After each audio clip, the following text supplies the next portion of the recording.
Career कभी एक आदमी का नहीं होता, दोनों पार्टी का होता है। और ये पूरा एग्जामिनेशन क्लास वर्क और होमवर्क एग्जामिनेशन है पूरा, जो करा ले जाएगा कायदे से, क्योंकि रिवाइज ही तो कराना है, याद ही तो कराना है। अब पहले क्या था, देखो तुम स्कूल में देखो कितनी सिंसियरिटी थी, क्योंकि तुम्हें पता था कि कल मारे जाएंगे इस क्लास में। यहां कोचिंग में क्या है कि तुम्हें इस बात की सुविधा है कि नहीं करेंगे तो कोई कुछ नहीं बोलेगा। उस सुविधा की वजह से 90% लोग हार जाते हैं। मराठा भारत में साम्राज्य नहीं बन पाए क्योंकि वो कॉन्कर करना तो जानते थे, कंसोलिडेट करना नहीं जानते थे। सी इज इक्वल टू सी। अंग्रेज वो कॉन्कर करते थे, कंसोलिडेट करते थे। 1765 में बंगाल पे कब्जा किया, कंसोलिडेट किया, 1793 तक हजम किया। मराठा इन्होंने सिर्फ कॉन्कर किया, बस कंसोलिडेट कभी किया ही नहीं। तो पूरे भारत पर इन्होंने पूरे भारत को जीता, लेकिन साम्राज्य नहीं बना पाए। इन्होंने बंगाल को खाया, फिर हजम किया, फिर 1799 में मैसूर पे हाथ डाला। जब मैसूर को कंसोलिडेट कर लिया, तब 1816 में मराठा पे हाथ डाला। जब मराठा को कंसोलिडेट कर लिया तो 1843 में सिंध पे हाथ डाला। इन्होंने पूरे फॉर्मूले को फॉलो किया, कॉन्कर किया और कंसोलिडेट किया। मराठा सिर्फ कॉन्कर करते थे, कंसोलिडेशन पे उन्होंने कभी ध्यान ही नहीं दिया। तो हराया तो उन्होंने पूरे भारत के राजाओं को, लेकिन वो कभी साम्राज्य नहीं बन पाए, क्योंकि कंसोलिडेशन पेन है, चीजों को हजम करना ही पेन है। मन की एक बहुत प्यारी चीज है ये, तुम शायद इसको, ये मन का फीचर है। तो अगर सिगरेट पीने की आदत पड़ सकती है, आदत ही तो है, आदत ही तो डालनी है। तो अगर सिगरेट पीने की आदत डल सकती, तो सुबह 15 किलोमीटर घूमने की भी तो आदत पड़ सकती है। आदत ही तो है।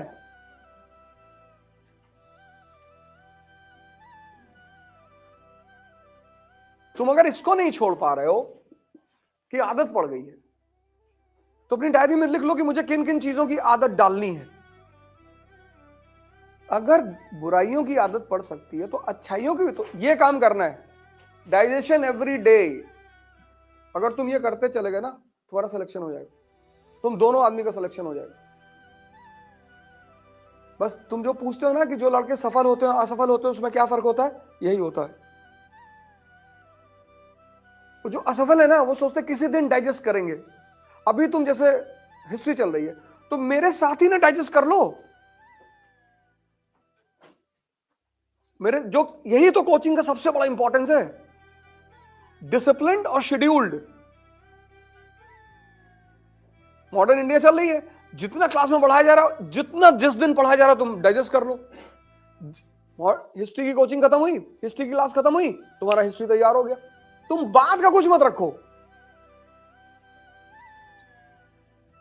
जब तुम बाद में रखते हो ना कि अभी सब खत्म हो जाने दो, बाद में तैयार करेंगे, तो हिस्ट्री, पॉलिटी, इकोनॉमी सब कंपाइल हो जाता है, और तुम उसी में जो है वो एवलांच बन जाता है तुम्हारा। बैठो, तुम उसी में दब के खत्म हो जाते हो। फिर तुम अपना दोष तो दोगे नहीं। अपना दोष देना बहुत बड़ी बात होती है।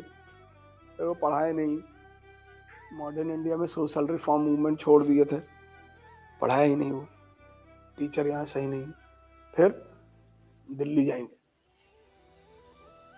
बहुत लोग बैठे हैं दिल्ली में, अब वो कहां जाए?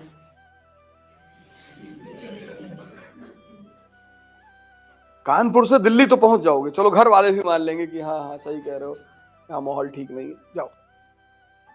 फिर वहां से कहां जाओगे? हाँ?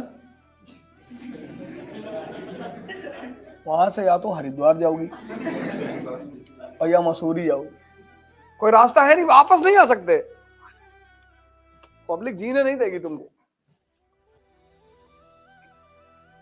ये पूरा जीवन किसका खेल है? व्यक्तित्व का। अगर डॉक्टर अंबेडकर सोच लेते कि मैं तो दलित हूं, मुझे तो ब्राह्मण, आज तो दलित के पास इतनी सारे राइट्स हैं उस समय तो कुछ था ही नहीं। क्या सोच रही होगी उस आदमी की। मुझे उस आदमी से सिर्फ एक बात पे लगाव है, उस आदमी की सोच पर। तब तो कोई नियम नहीं था ना, कानून, कि किसी को गाली दोगे, जाति बोलोगे तो तुम्हारे ऊपर एफआईआर हो जाएगा। तब तो ये सब था नहीं। आज कितनी पोजीशन स्ट्रांग है। उस समय उस आदमी का साथ कानून ने नहीं दिया, उसके विचारों ने दिया।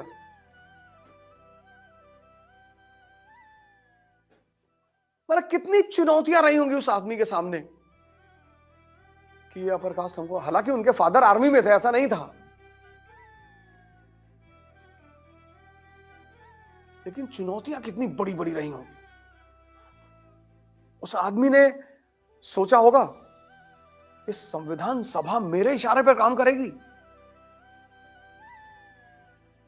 लेकिन संविधान सभा ने उसके इशारे पर काम किया। वजह क्या थी? शिक्षा।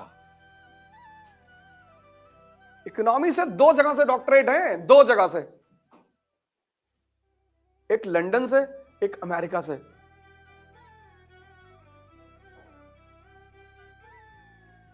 लॉ तो छोड़ ही दो,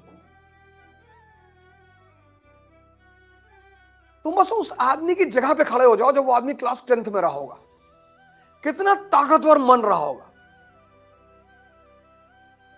चलो तुम किसी आदमी को क्लास में नहीं बैठने दे रहे हो, पानी नहीं पीने दे रहे हो, और वो राजा बनने के सपने देख रहा है। तुम उस मन की ताकत का अंदाजा लगाओ। यहां तुम अच्छी फैमिली से हो, कार से कोचिंग आते हो, और मरे हुए हो। घूम घूम से पूरे मोहल्ले में पूछ रहे हो हमारा हो जाएगा, नहीं होगा तुम्हारा।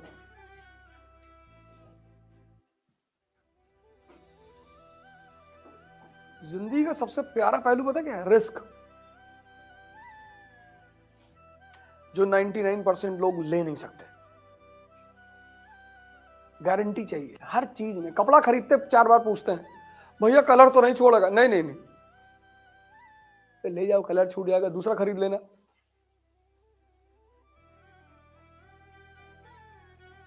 लोगों का बस चले तो जो कार वार खरीदते हैं चारों तरफ गार्ड लगा दे, चारों तरफ, कि कहीं से भी लड़े गाड़ी, हम मर जाएं गाड़ी बची रहे।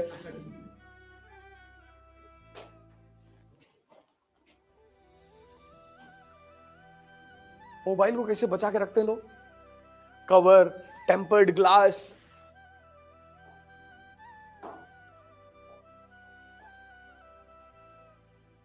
और तुम सब मोबाइल अपने पास रखे होगे क्लास में, मत ले जाया करो। मेरी क्लास में लाओ, क्लास में, मंदिर में, मस्जिद, जहां भी जाते हो मोबाइल मत ले जाया करो। कुछ जगह ऐसी रखो जहां मोबाइल लेके देखो, हमसे ज्यादा बिजी थोड़ी हो।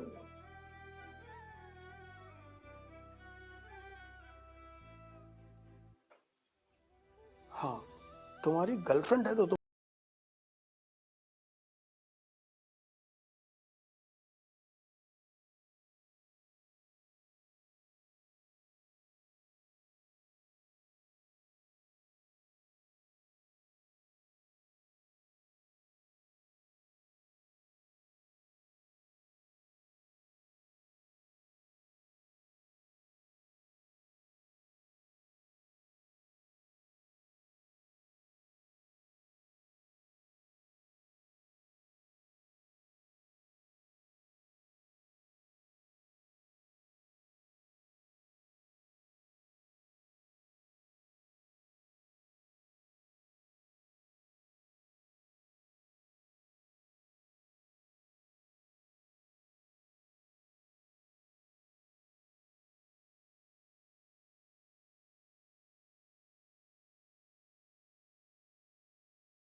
यहाँ क्लर्क का एग्जाम निकालना मुश्किल है और तुम प्रधानमंत्री बनोगे? दोपहर में लगा लेते हो। लेकिन उस आदमी को सूत्र पता चल गया था। जिसको भी सूत्र, एक ही है सूत्र, सूत्र एक ही है,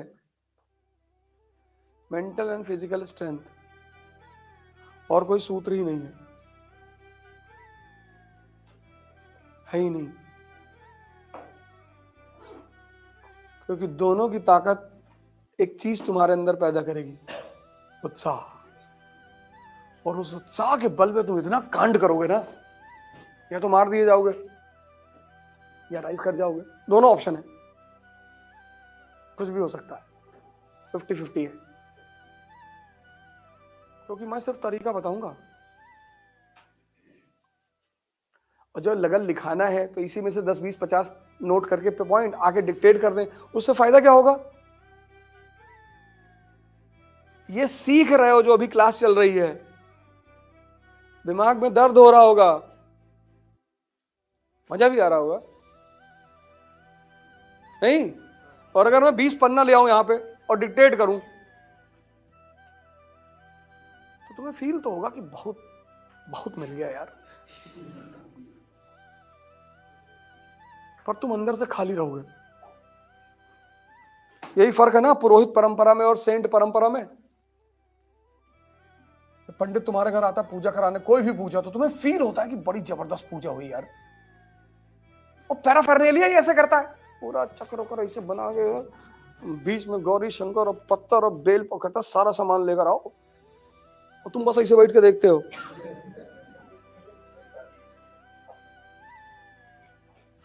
तो तुमको फील होता है कि कुछ हो रहा है बॉस, और फिर मंत्र वो पढ़ता संस्कृत में जो तुमको आती नहीं।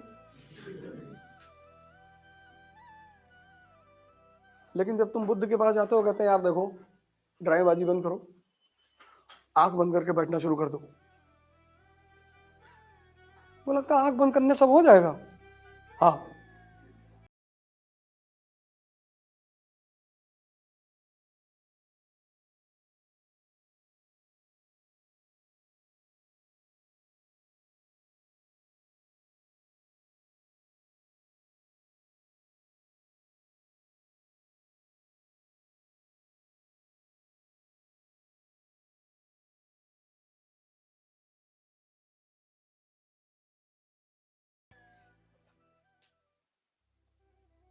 अब कबीर स्टेटमेंट दे रहे हैं कि कबीरा खड़ा बाजार में लिए लुगाठी हाथ, और जो घर जा रहे आप ना सो चले हमारे साथ।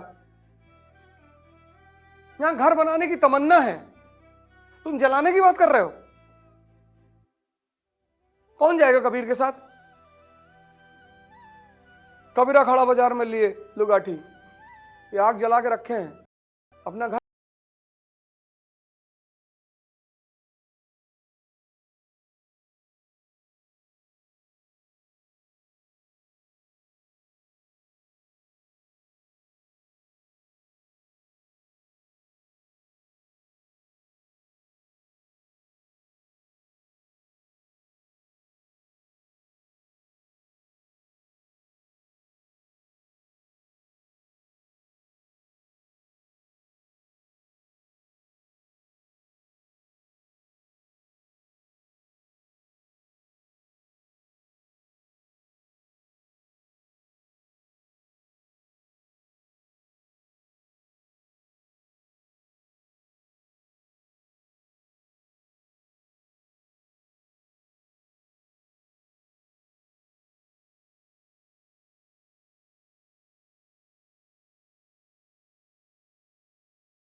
कर रही बहुत असर कर रही।